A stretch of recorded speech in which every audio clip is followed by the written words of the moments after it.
بسم اللہ الرحمن الرحیم۔ شروع اللہ کے نام سے جو بڑا مہربان نہایت رحم کرنے والا ہے۔ یہ 3 کام کبھی نہ کرنا۔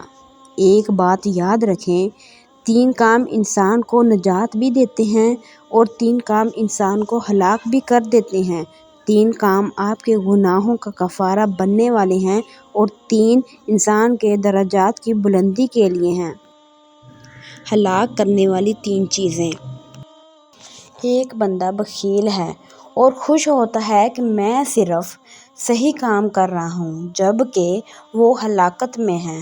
حضرت محمد صلی اللہ علیہ وآلہ وسلم نے فرمایا کہ بخیل کبھی بھی جنت میں داخل نہیں ہوگا۔ سلف صالحین اگر اپنی بیٹی کا نکاح کرنے لگتے تو دیکھتے تھے کہ انسان ویسے تو خوبصورت ہے، کہیں وہ بخیل تو نہیں؟ لوگ کہتے ہیں کہ بندہ تو بڑا مالدار ہے، کیا ہوا کیوں نکاح نہیں کیا؟ تو کہا جاتا کہ یہ تو بخیل ہے، اس نے جنت میں نہیں جانا تو کیا فائدہ؟ نمبر 2، جو تکبر کرے، یہ کہے کہ میرے جیسا کوئی نہیں، میں سب سے بہتر ہوں۔ حضرت محمد صلی اللہ علیہ وآلہ وسلم فرماتے تھے، میرے صحابہ، مجھے ڈر ہے کہ تم میں عجب نہ آ جائے، یعنی تکبر نہ آ جائے، چاہے تم کوئی بھی گناہ نہ کرو، اس تکبر کی وجہ سے ہلاک ہو جاؤ گے۔ یہ کہہ کر کہ میرے جیسا کوئی نہیں، میں سب سے بہتر ہوں، جو انسان خواہش کا غلام بن جائے تو اس کا دشمن شیطان اس کے سارے شوق پورے کرتا ہے۔ نجات دینے والی 3 چیزیں۔ اللہ کا خوف۔ خلوت و جلوت میں اللہ کا خوف ہونا۔ انسان غصے میں ہو، خوشی میں ہو، عدل کبھی نہ چھوڑے۔ انسان امیر ہے، غریب ہے، میانہ روی اختیار کرے۔ 3 وہ کام جو انسان کے گناہوں کا کفارہ بن جاتے ہیں۔ ایک بندہ ایک نماز پڑھی پھر دوسری نماز کا انتظار کرتا ہے، کب وقت ہو تو میں دوسری نماز ادا کروں۔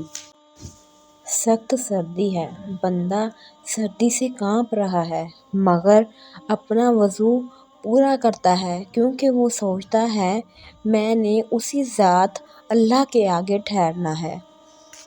مسجد کی طرف جب وہ انسان جاتا ہے تو اس کا ایک ایک قدم اس کے گناہوں کا کفارہ بن جاتے ہیں۔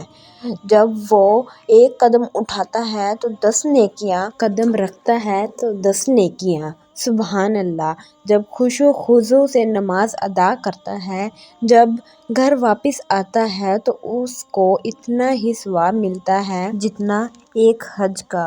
اور جو شخص کسی نیک مجلس میں اس نیت سے جائے کہ میں نے کچھ سیکھنا ہے یا کچھ اچھا سکھانا ہے تو اللہ کے نبی کا فرمان ہے اسے بھی حج کا ثواب ملتا ہے۔ جو ایک شخص یہ سوچتا ہے کہ میں نماز تکبیر اولیاء کے ساتھ ادا کروں گا مگر کسی وجہ سے نہیں پہنچ سکتا، اللہ کے نبی حضرت محمد صلی اللہ علیہ وآلہ وسلم نے فرمایا کہ اس کو بھی اتنا ہی ثواب ملے گا جتنا کہ مسجد والوں کو۔ 3 ایسے کام جن سے انسان کے درجات بلند ہوتے ہیں۔ اللہ کی رضا کے لیے لوگوں کو کھانا کھلانا، اسلام کو عام کرنا اور تہجد کی نماز پڑھنا، اور مسلمانوں کو یہ آسان سے کام بھی پسند نہیں۔ اللہ کے نبی حضرت محمد صلی اللہ علیہ وآلہ وسلم نے فرمایا، مسکین کو دھکے اس لیے دیے جاتے ہیں کہ کھانا نہ کھلانا پڑے۔ سلام کرنا لوگ عام نہیں کرتے، حتیٰ کہ سلام کا جواب دینا بھی گوارا نہیں کرتے۔ یہ چھوٹی چھوٹی نیکیاں مت ضائع کریں۔ اللہ تعالیٰ ہمیں دین کو سمجھنے اور اس پر عمل کرنے کی توفیق عطا فرمائے۔ آمین ثم آمین۔